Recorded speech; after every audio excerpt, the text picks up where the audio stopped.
Before proceeding with the next verse in the series, which is verse 678, I feel that there's something that I must address. Now, I've had to do a little research recently because the text has been getting a little bit philosophical. So I did a bit of research. And as I've mentioned before, I'm a little bit averse to getting philosophical because it's hard work. It's hard work. The truth is simple, and philosophy very rarely is simple. But I came across an article by somebody called Kenneth Inada. It's an article called The Range of Buddhist Ontology, and it seems to be making some good points. I think the gist of it is that enlightenment is a possibility from our present moment. Given our present moment, enlightenment is a possibility. I think that's the gist of it, but I haven't given this article the mental effort that it probably requires. But there are some very good quotes in it, and that's why I'm referring to it. Now, what I want to clear up is this thing about causation. Causation. Sometimes referred to as causality. Causation and causality. The standard teaching is that causation is at the core of the Buddhist Dharma. It's at the very heart of the Buddhist teaching. I'll come back to that in a minute. But in the Lankavatara Sutra, causation is denied. And I'll also come back to that in a minute. So what's the difference between causation and causality? Well, I did a little search, and the first thing that came up was some material by the philosopher Ted Hondrick that I mentioned recently, which is a nice coincidence. But again, it looked quite heavy going. In general, my understanding is that causality and causation, they mean the same thing. If there is a distinction, well, one is that we're just talking about cause and effect, and one is the study of cause and effect. I think we might as well just regard causality and causation as the same thing. I think a better word would be conditionality. Conditionality. And this is a core teaching of the Buddha. There's a quote in Mr. Inada's article about how the teaching of conditioned co-production is at the heart of the Buddha's teaching. Dependent origination is what it's also called, or conditioned genesis. It's the paticca samuppada, or praticca samutpada. Mr. Inada says the fact that dependent origination is depictive of Buddhist reality is readily seen in the following assertion by the Buddha. Who sees conditioned genesis, this is a praticca samutpada, sees Dhamma. Who sees Dhamma sees conditioned genesis. And this is the cycle of factors which give rise to our ordinary situation. And there's a fundamental formula here, which the Buddha states. If this is, that comes to be. From the arising of this, that arises. If this is not, that does not come to be. From the stopping of this, that is stopped. And this is the basis of the Four Noble Truths. The Four Noble Truths talk about suffering and how suffering is dependent on certain conditions. And if you remove these conditions, you remove suffering. So it seems that causation or conditionality is at the heart of the Buddha's teaching. Now, I've actually done a video on causation. Video number 63 was on causation. It's really on the denial of causation. Video 63 covers verse 89. And verse 89 says, "There is nothing that is to be born, nor is there anything that has been born. Even causation is not. It is because of worldly usage that things are talked of as existing." So there's a massive contradiction here.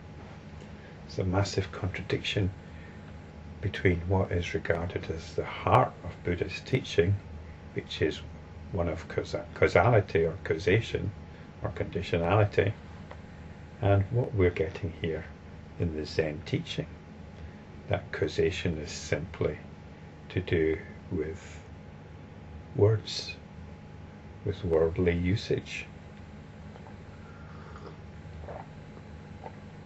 And the teaching in these videos has very much been that causation is concerned with giving history to the world, is to do with reinforcing the objectivity of the world.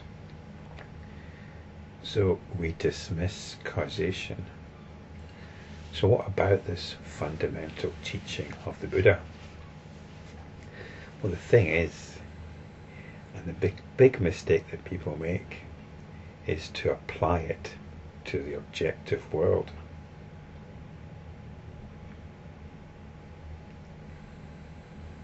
Suffering is to do with our own psychology. And when we're practicing, we are practicing conditionality. But we do not apply this conditionality to the world.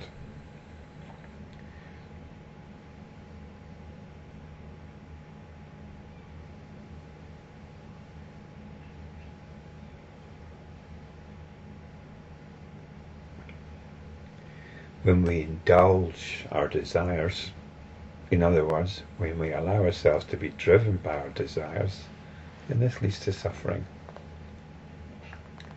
So, when we're not driven by our desires, this leads to happiness. So this is the sort of conditionality that the Buddha is talking about. And I do remember reading a rather obscure little sutra to do with the origination of earthquakes.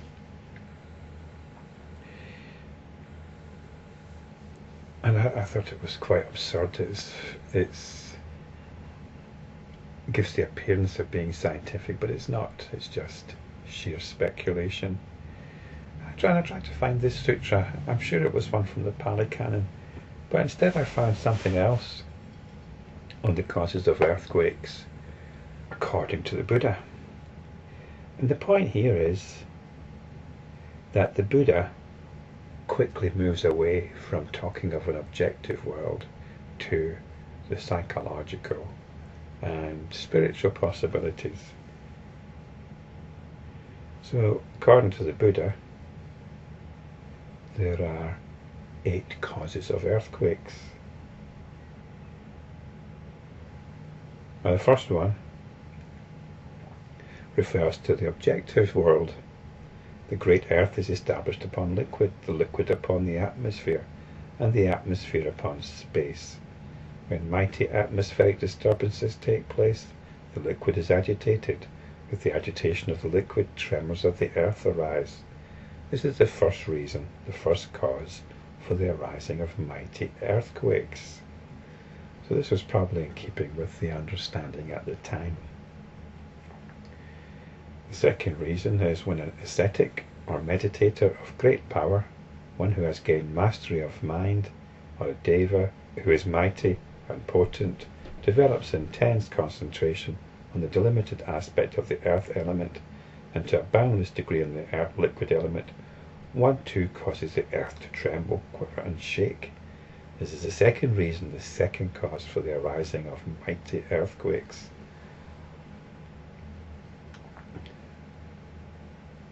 So it's to do with the concentration of the ascetic, or when a bodhisattva departs from the Tushita realm and descends into a mother's womb, mindfully and clearly comprehending.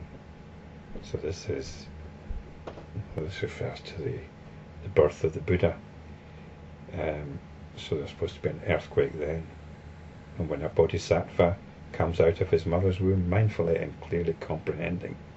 So this too is also another cause of earthquakes. And when a Tathagata becomes fully enlightened, in unsurpassed supreme enlightenment, there's an earthquake. And when a Tathagata sets rolling the wheel of the Dharma, and so on.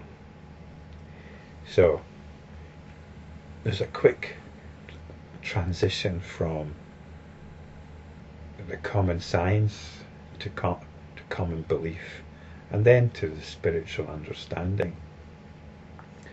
So this is always the focus, to come back to the spiritual path. Buddhism is not concerned with causality as it exists in the world, only with causality as it applies to spiritual practice. We are constantly working with these factors which distract us from being established in insight, in realization. And the factors that we are concerned with are those that fuel the habit energy of our moods. If I behave in this way, it fuels certain limiting behavior. So I stop behaving in this way, I stop indulging this particular mood. I stop trying to rationalize it. And in this way, I free myself from them, or consciousness is freed from limiting moods.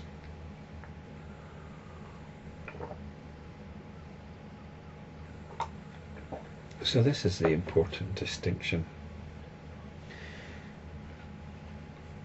Causation, causality, conditionality is what we apply to our spiritual practice. We take it away from the world. The world causes nothing. The world has no cause. We are free, we are independent of the dream. The world is a dream. As enlightenment practitioners, we wake up from the dream.